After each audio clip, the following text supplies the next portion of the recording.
Hey everyone, this is a clip from a recent episode of the Men of Steel podcast where we talk about Superman and Superman adjacent topics. If you enjoy this clip, check out the podcast. You can find it at certainpov.com or wherever you get your shows. Yeah, so next up we are moving on to Action Comics 685, which is the big Supergirl issue, and it kind of picks up exactly where we were looking at before in terms of there's a standoff about Superman's body. Mm-hmm. They did not succeed in resuscitating him. No. We open with a page, though, that I do have a question, which is they have a picture of Superman lying dead and newspapers flying over him that say Doomsday Massacre. Don't get me started. And I'm not clear, it was 12 hours between Doomsday showing up and everyone being dead. It's I don't know how they get those newspapers out there so fast. The only way it could have been worse if it was the actual newspaper he was on. If it was a picture of the paper on the paper. A picture of him dead. Well, I would love that even more, though, because then you could keep zooming in on it. Hilarious. But yeah, I thought that was funny, too. So they set up the news of him being dead. We see the standoff between everyone. Maggie Sawyer's wearing a different outfit now, but, whatever. There were lots of little continuity errors that bother me. I think the first one happens in this issue, where in the first issue, Jimmy says, "I'll walk you home," and Lois is like, "I would like that." And in this issue, he's like, "Need a lift, Lois?" She goes, "Thanks, Jimmy, but I can find my own way." And I'm like... And it's important because what she does afterwards, she does do by herself. And I'm just kind of like, I know DC had a notorious thing where they didn't quite have a continuity editor to make sure things are quite just right with things like this. And it's minor things, but it's stuff I notice. And so I know they do that now. They're a lot better on, catching these things now. So I just thought that one jumped out at me kind of weird. I was like, wait, didn't he walk her home? And I'm like, is this the same day? What happened? So yeah. No, we literally know the person who's in charge of making sure of those things. Paul Kaminsky was on another pass. Oh, that's awesome. Yeah, I like the big focus on continuity editing and making sure things match up. It's really cool because it makes it, if you read everything like I do, it makes it a lot easier. So yeah. Yeah, I really enjoy the way Lex Luthor plays this all. I like him sitting in Supergirl and him playing nice with Supergirl as a way of getting public opinion for him, because he understands that for one thing, he's not Lex Luthor Sr. officially, and he needs to sell that he is friend to everyone. He's the best guy. He's cool. There's a bit of a Richard Branson going on with him. Oh yeah. Which is we get it. but he's trying to play himself up as the ultimate altruist. I'm a billionaire. I'm a good billionaire, right?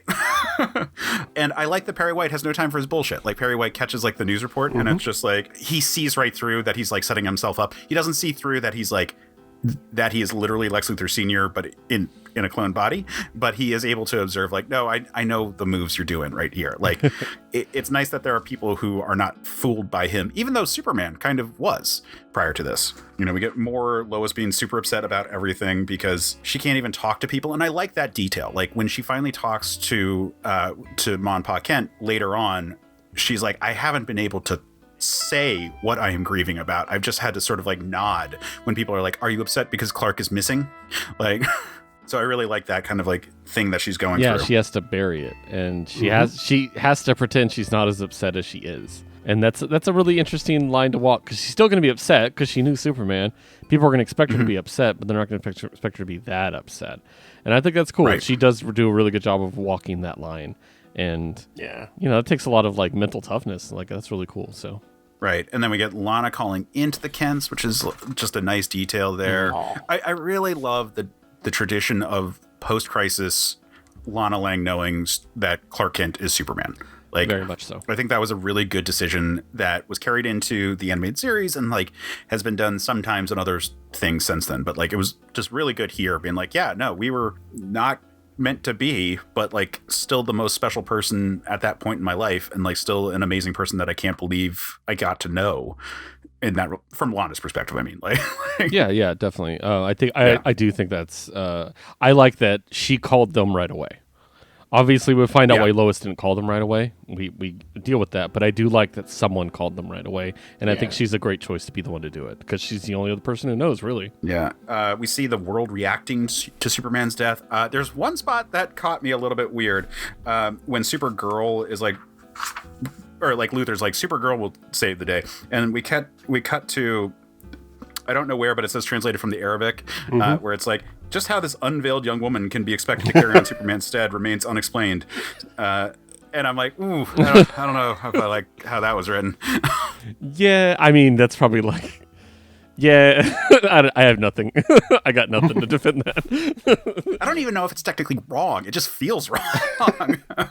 Yeah, I think that's because that seems to be the commentator, at least. Like, not Lex talking. I don't think it's right. No. So, it's the news reporting on the situation. When I first read it, I thought it was them mistranslating Lex, and I was like, "Oh, that's brutal."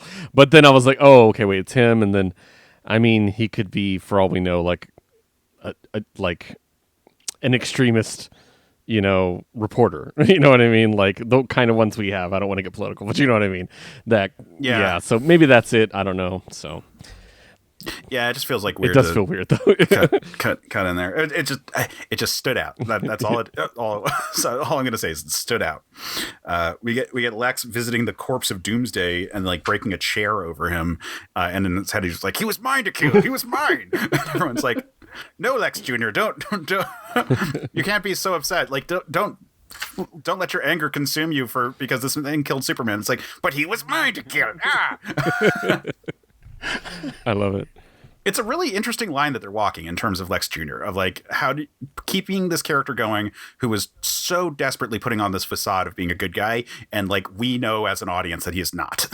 Yeah, I mean, and it is interesting, and like it's the kind of thing that we do see Lex do quite a bit, and we see people like Norman Osborn, constantly somehow redeeming himself and the public liking them. I'm like, they both have killed many people, and then they get elected president or something. You know what I mean? I think think that's funny. But obviously, this one's a creative way to do it because I'm not that Lex. I'm the son, and I'm making up for all the mistakes my father made. Like, yeah. Remember, if you like the clip, after you're done liking and subscribing, check out certainpov.com, where you can find more episodes of the show, as well as a ton of other great shows.